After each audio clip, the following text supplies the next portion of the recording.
Thank you for joining us for our card protection webinar. I'm Allie, the marketing assistant here at Health Advantage Credit Union, and today we have Adriana from our card services department who's going to give a presentation on how to protect your card information. Thank you, Allie. As Allie stated, I'm Adriana and I am with Card Services at Health Advantage. I'm super excited to go over some information on how to keep your card data secure and some of our great solutions we have and that are coming soon to assist in this area. With the pandemic changing how you conduct your transactions, such as your online shopping habits increasing, you need to be even more careful on where and how you use our cards and store your information. The last thing you want to happen is have your card information stolen or have a transaction go through that you do not recognize. I hope you will be able to take a few new insights away on card protection today.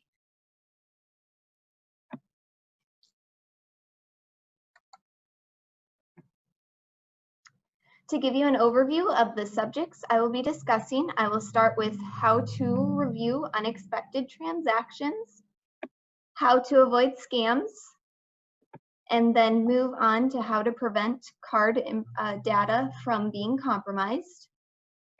After those, I will go into best practices for credit and debit cards. And lastly, and most importantly, I will give you a glimpse of our solutions we have for you and some that are coming very soon.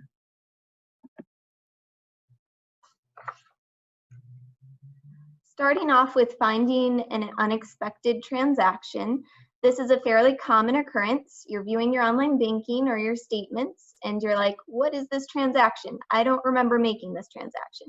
This has been an increased occurrence with the increase of online purchasing.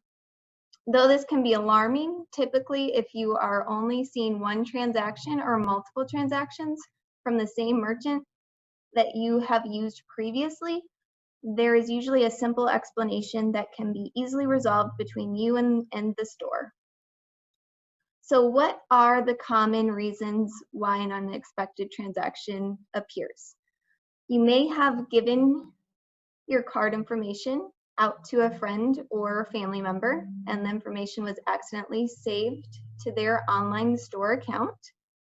A great example is Amazon.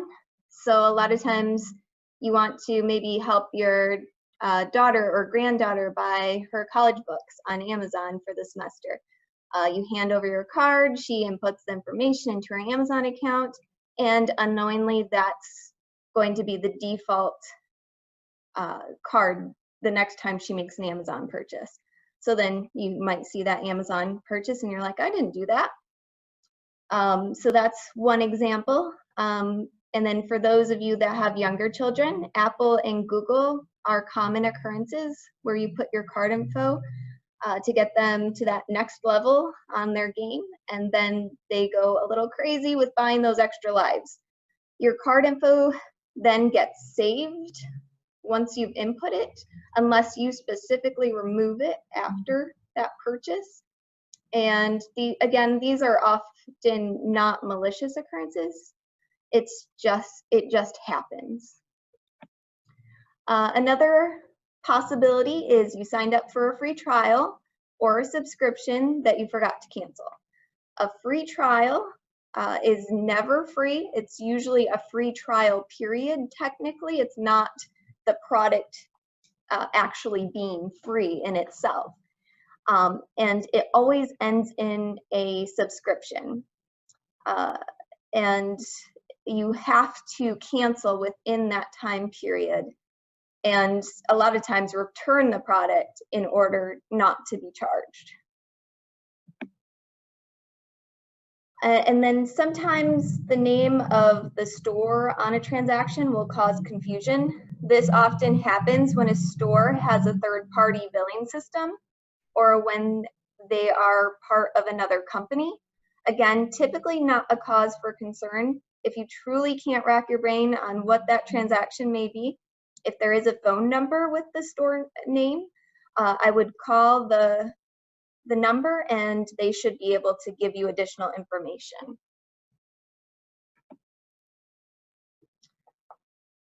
Sometimes a transaction amount is different, or there are multiple transactions from the same store. This is also very common. This could be due to shipping charges, mandatory tip fee, other miscellaneous fees like delivery charges, grocery delivery services are very popular right now, or 1% Visa International fee that will appear if it is an international transaction. For multiple transactions, it could also be that you were a little click happy at the time and put through multiple orders by accident, or it could be that the store just made a mistake charging you too many times or the wrong amount.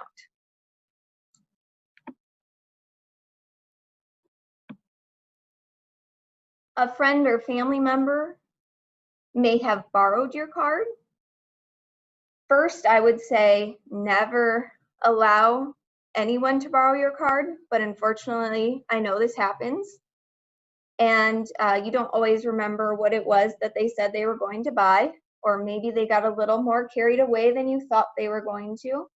So it's always good to check with those family members. And again, my suggestion is to never do that. And lastly, sometimes you just accidentally used one card instead of the other by grabbing the wrong card out of your wallet, so you just weren't expecting that charge to be on that card. So it is important to go through a few simple steps in reviewing a transaction as the cardholder, because it may reduce the possibility of unexpected transactions occurring for you in the future.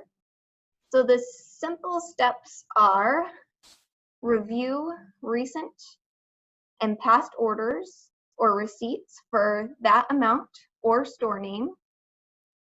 Review your statements for associated transactions, such as subscriptions or previous transactions that were with that same store.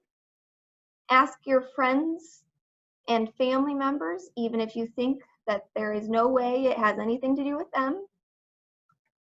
Contact the store for more information or jog your memory.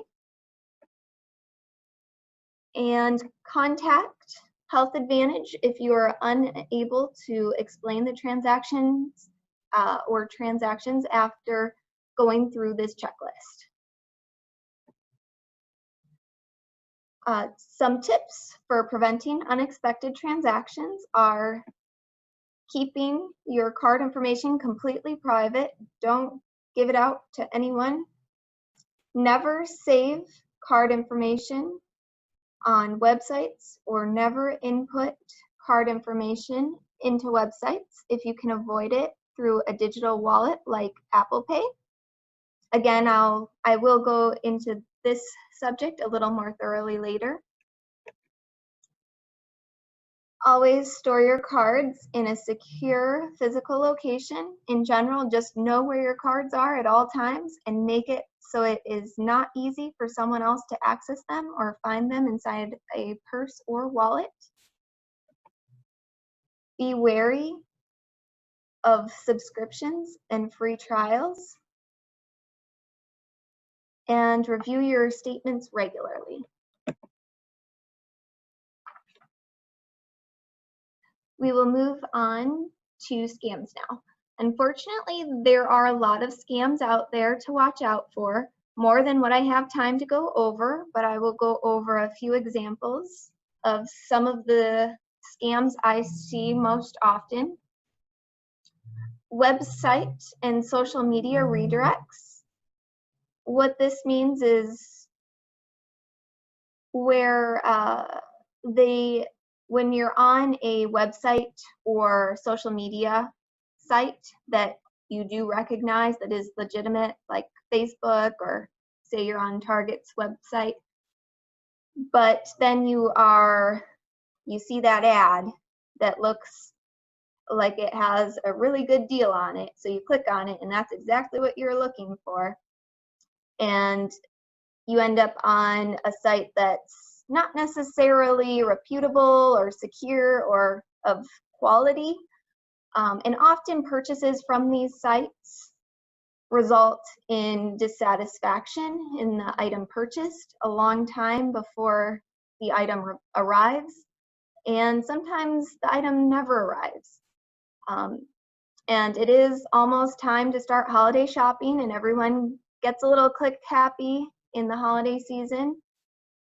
So definitely be wary of those redirects and those too good to be true situations.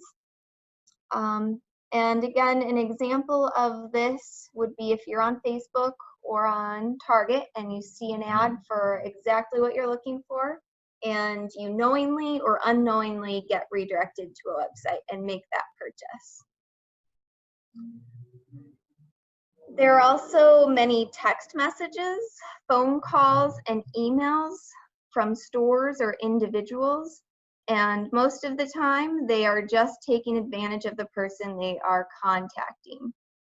The most common ones I have heard are your device has been hacked and you have to pay a ridiculous price to fix your device.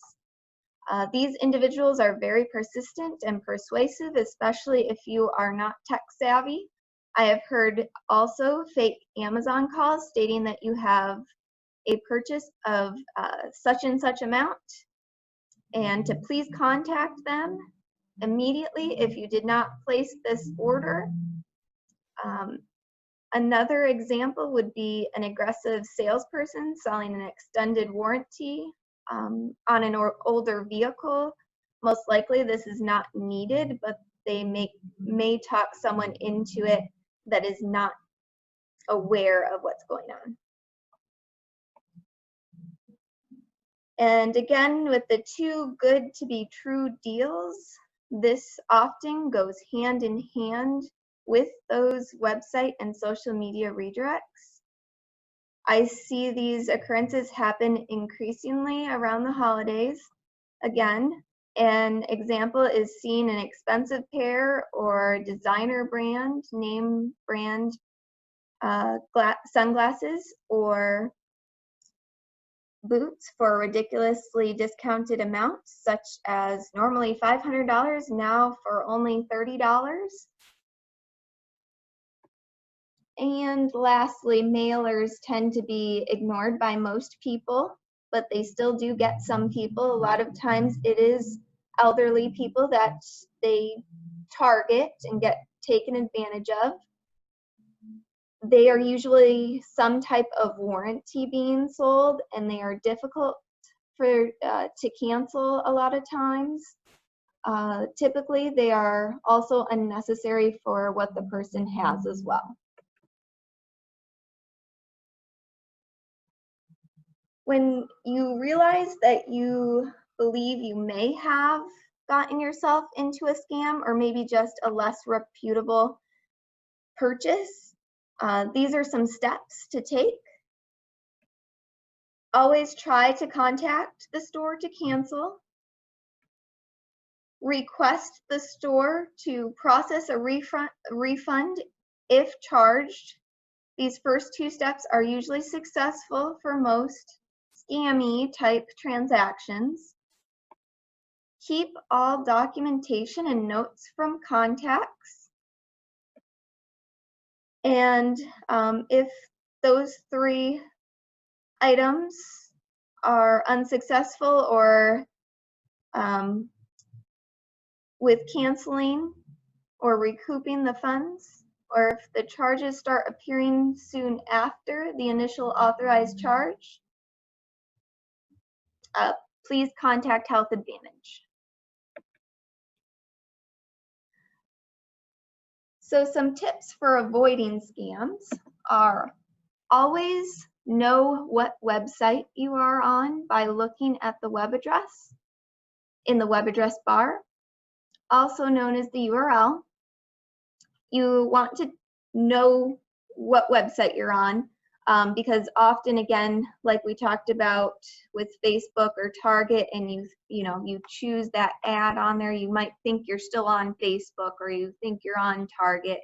So you really want to make sure that you're looking at that web address and just make sure that you are on the website that you expected to be on before doing anything further. If you do know, if you do not know the website you are on and you have never purchased there before, all I can say is research, research, research. I cannot stress the importance of this enough, to research a website before ever putting your information on there. Not everything is safe on the internet. Do not let the too good to be true deals take over and miss researching the place you are purchasing from.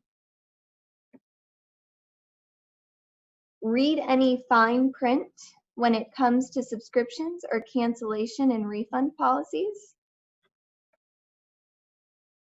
Don't give your card information out to a person over the phone, or don't send your card information via email or text, especially if you weren't expecting it. I know there might be some instances where you make a payment over the phone, but in general, just don't do that. If you are feeling pressured to act fast, keep calm, do not respond, and check the facts of what is going on before doing anything else. Oftentimes, a salesperson or maybe a situation where your device is being hacked, you're going to feel pressured to do something. So just know that you can, stay calm and contact someone that might know a little more information about what's going on. If you're having issues with a particular store or service, contact them directly. Do not click on links or call numbers that are given out on a voicemail, email, or text unless you were expecting the call, email, or text. And that goes for just doing a Google search as well. You don't want to necessarily go with that phone number that pops up at the top of Google search. You want to go to the website directly. Like if you're going to Amazon, you're going to go to amazon.com. You're not going to choose that phone number that necessarily pops up, because there are a lot of scams out there that have pretend to be false phone numbers. If you are prone to scams or at risk for scams, it is not a bad idea to add a trusted joint person to your account, such as a family member, so that they can assist you in your finances and reviewing your statements.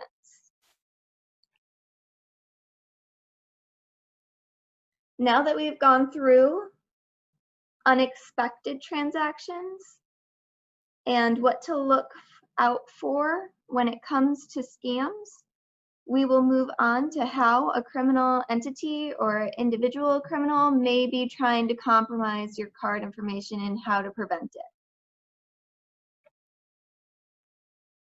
Skimming devices, these are very common at gas stations because many gas stations still have not converted to chip-enabled terminals. This also can occur at ATMs that are not chip-enabled.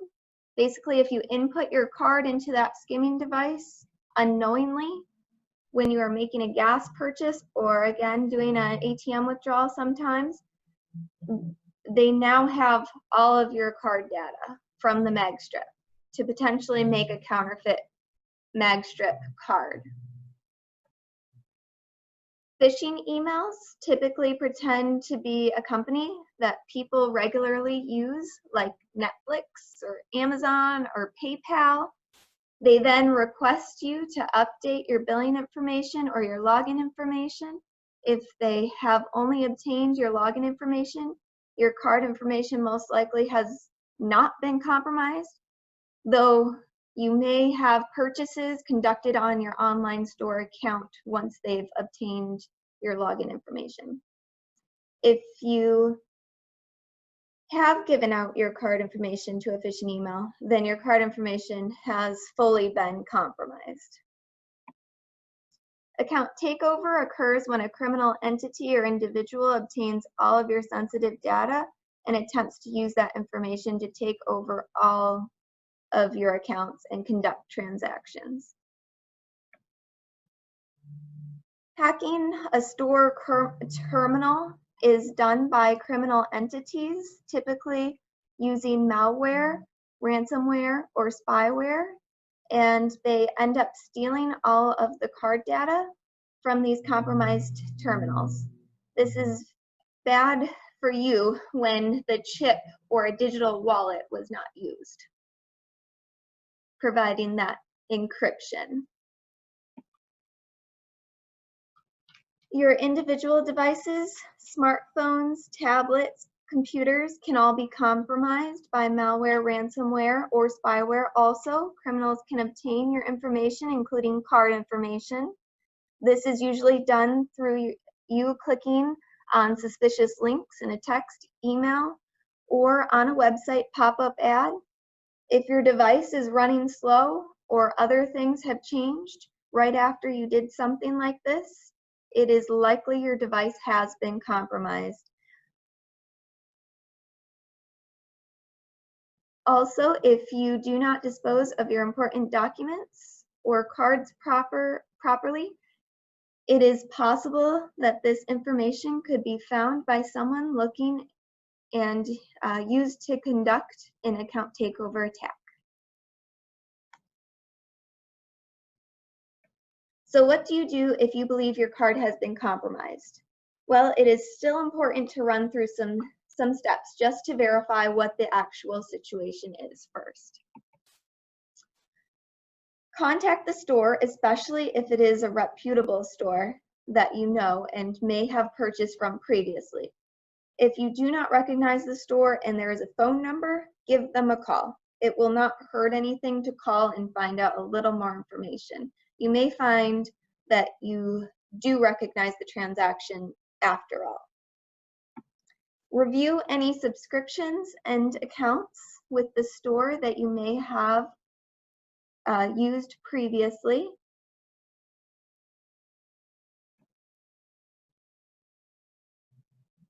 Verify with friends and family that they do not recognize the transaction. And contact Health Advantage if after reviewing the transaction, you cannot explain what might have occurred. If it is after hours and you're concerned about these transactions that may be occurring, do call our 24/7 lost and stolen phone number, which is just our general number that you can call, so 989-791-7070, or the number on the back of your card.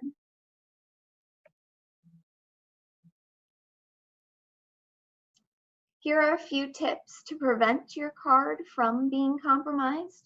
Only use chip-enabled terminals or terminals that accept digital wallets. This provides you with encryption instead of providing any stores with your full card number. Use Apple Pay or a digital wallet if possible.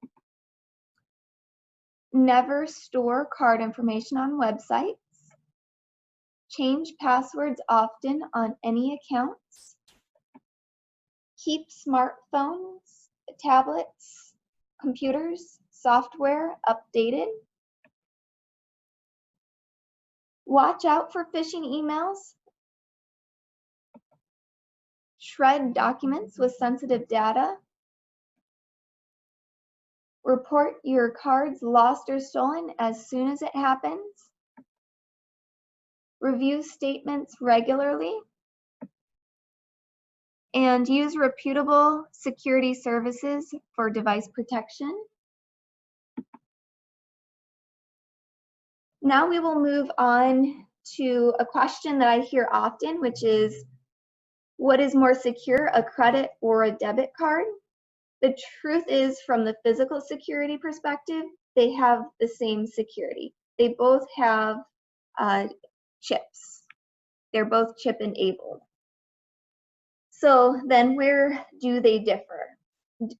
Well, a credit card is a lending product, whereas a debit card is attached to a checking account and is essentially the same as using cash.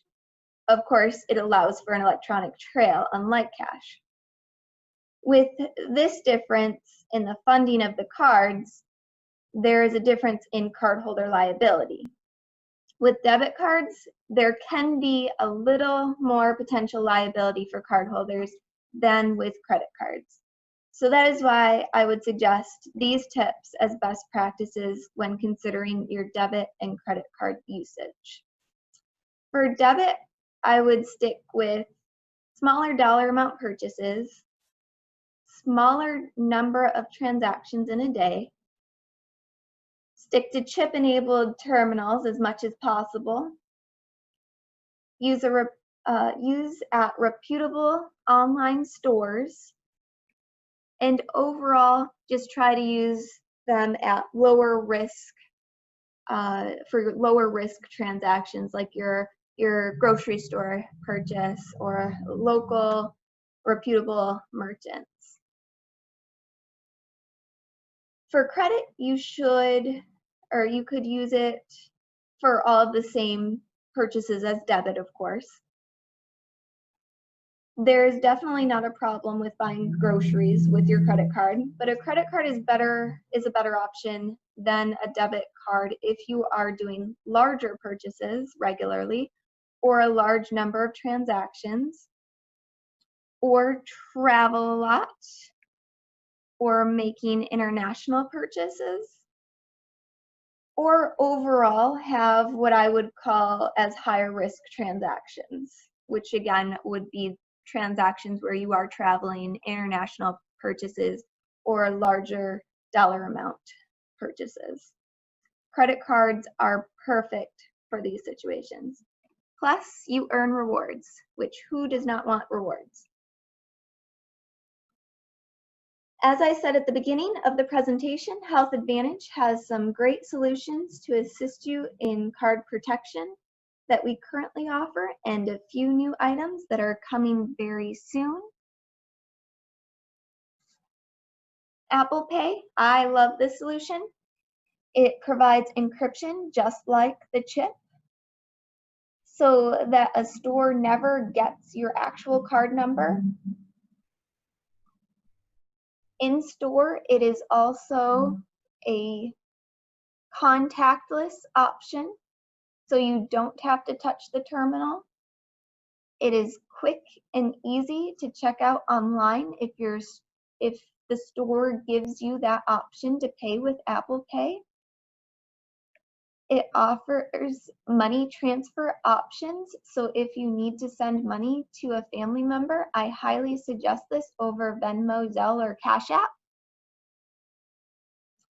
And coming very soon, we will also be offering the ability to use Samsung Pay and Google Pay for those of you that do not have iPhones. As soon as Samsung Pay and Google Pay are ready, we will be letting everyone know. We are super excited. Online banking is essential. It allows you to stay up to date on your transactions, review your e-statements, and view your credit card statements and transactions and your rewards.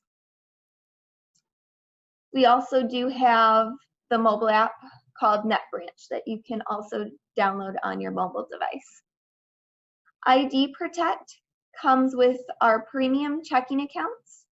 This is a service you enroll in after you set up your premium checking account through idprotectme247.com. It gives you identity theft expense reimbursement coverage, credit file monitoring, identity monitoring, access to your credit report and credit score, and it's only $2.95 a month. So it's a great option for you. I know people often get a similar type of coverage on their homeowner's insurance or auto insurance policy. But what I think is so nice about this one is if identity theft were to happen to you, you don't have to go to your auto insurance or your homeowner's insurance to file a claim. The chip, why is it important? Well, both our debit and credit cards are chipped, which provides encryption when used. All of our Health Advantage ATMs are chip enabled. The chip provides that encryption. Again, it doesn't give out your card information. So if for some reason that terminal got compromised later on, your card information does not go to the criminal. And again, you never want to swipe your card. You want to stick with using your chip. So do make sure that the terminal you are using does offer the chip to be used.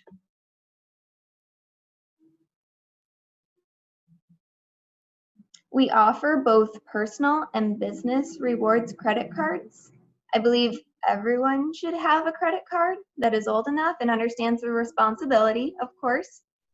It is also great to have multiple cards as a backup if you happen to have issues with another card when trying to make a purchase. But in general, depending on what types of purchases you are making and how you are making the purchases, this may make a credit card a great solution for you personally, such as the number of purchases in a day, traveling, making larger dollar amount transactions, and again, who doesn't love rewards? If your card is lost or stolen, please again know that we have a 24/7 lost stolen phone line available to report your card lost or stolen. You simply call 989-791-7070. This reduces the possibility of unwanted transactions potentially occurring. And again, it is 24/7. And even though you may not know your card number because your card is no longer in your possession, the representative can still look you up and close your card or multiple cards if you've lost multiple.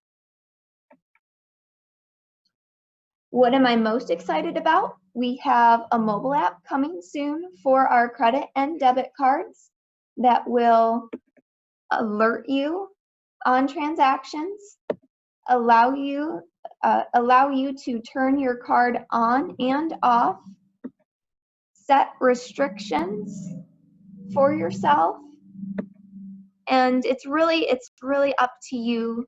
You are in control. As soon as this is available, we will be notifying all of our members.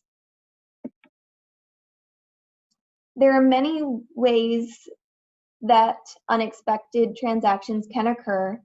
There are always scams happening out there that you want to avoid, and there are always going to be individuals and criminal entities out there looking for your card information. But if you follow these tips, you will be reducing that possibility. Keep your card information completely private. Keep your card in a secure physical location. Only use chip-enabled or digital wallet-enabled terminals, such as Apple Pay. Research before you buy. Keep calm and check the facts if you feel like you are being pressured. Shred all sensitive data. Report lost, stolen cards immediately. And of course, take advantage of our solutions that assist in protecting your information. We will give about 5 to 10 minutes for questions. And any questions we do not get to, we will get back to you as soon as possible. Okay, we have a few questions from members in the chat. So one of them is, what is more secure, Venmo or Zelle? So I would say I would refrain from using both of those. I would use Apple Pay. Again, when Samsung and Google Pay are available as well, I would go towards those more than Venmo or Zelle. They all have money transfer options, and they provide secure verification questions that verify you when you are signing up your Health Advantage cards. They also are stationed on your device. And overall, I would say Apple Pay is the superior in security overall. One note I have when using money transfer apps, whether it is Apple Pay or Venmo, only use it to transfer money to friends and family members you know and have met in person. There are a lot of scams out there where a person poses as a friend or a family member and requests you to send them money for various reasons that are not legitimate. Where is Apple Pay located on my phone? Apple Pay is located in an app that usually, it should automatically come with your iPhone, and it's just called Wallet, and you just open that up and you can set up your Apple Pay.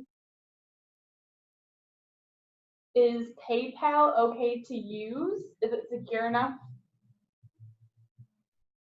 Again, I would say Apple Pay is going to be more secure than PayPal, but what PayPal does that is good is your card information never goes to the store you're using.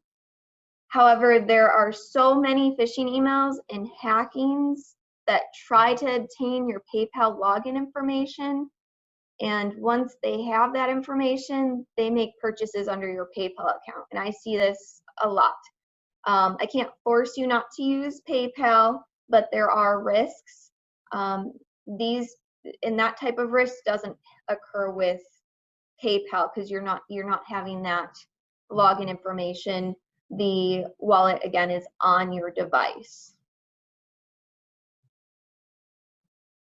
And then we have one more. Is it more secure to use your debit card as credit or debit when you're checking out at the grocery store?